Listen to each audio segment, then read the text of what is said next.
Alright, so last week we introduced working with checking accounts. So these three examples also go in your notebook along with the checking account basic little book we filled out. And again, if you haven't watched that video, go to our eClass page and take a look at that video and fill in your notes from there. So we'll work through these examples real quick for you.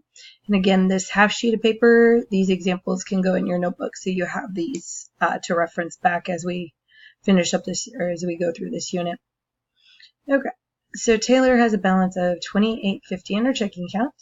On Monday, she deposits $50 and withdraws $75. On Thursday, she deposits $150 and her $145 paycheck. So what is her current balance after these transactions? So whatever your starting balance is, so the $28.50, and we can go through this a couple different ways. So I like to look at what is deposited. So she deposits $50 and she deposits $150 and she deposits $145. So I'm going to start by adding those three amounts to the starting amount of $28.50.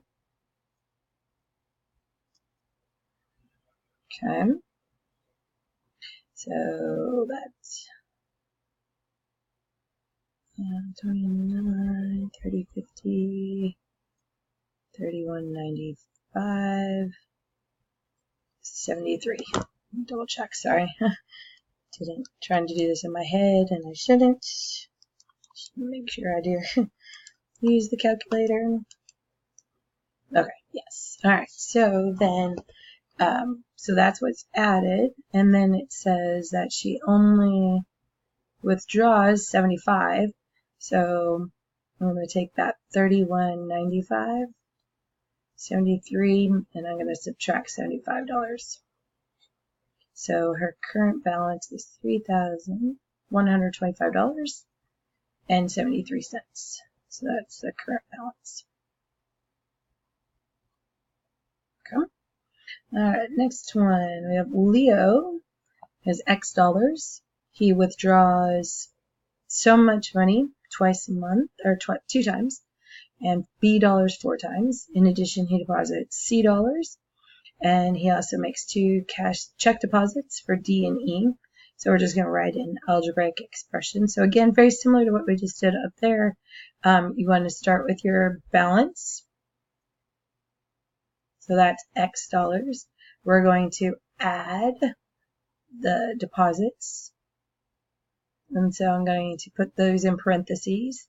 So again, this says withdraw. So right here, deposits, C dollars. So C and D and E plus D plus E. And then we have our withdrawal. And then withdraws, so I'm going to subtract that amount. And again, I'm going to put those in parentheses. So he withdraws A 2 times, so 2A, and then B dollars 4 times, so plus 4B. So there we go. So again, in your account, so as you add your deposits and you take out with your withdrawals. All right, and then the last one, Noah has an account. During the month, he wrote 2 checks. He made 2 deposits. The bank charged him $15. He earned interest. So what was his balance at the beginning if he's at the end of the month? So actually, example 2, if we set it up like that, we know what the answer is equal to. So I'm going to use this that we just did on number 2 to kind of use that for number 3 here, because we don't know the balance. So that's going to be my X. We're going to add deposits. So right here it says he adds $150, and so we're going to add $150. He wrote 2 checks. So that means, let's see. Actually, let me take this back. So let's do this like I did up here. So 150, and then he also earned $525 in interest. So again, that's a credit to his account. And then we're going to subtract the withdrawals. So that's going to be the $81.90, the $128.85, as well as the $15.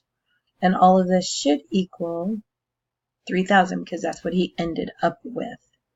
So it's just this equation. Now I'm going to simplify and solve for x. So x plus 155.25 minus 81.9, 885 plus t, so minus 225.75 equals $3,000, because that's what he's ending up with. And then, so x minus,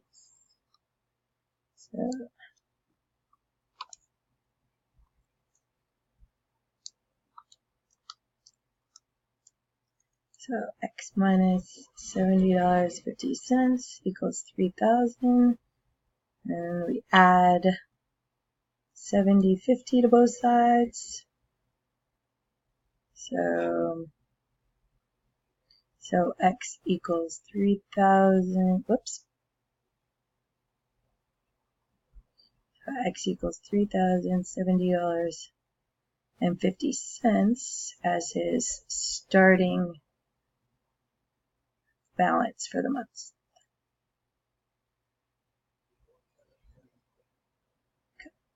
Alright. So again, this little half sheet and these examples go in your notebook and as we finish this unit. Okay, thanks.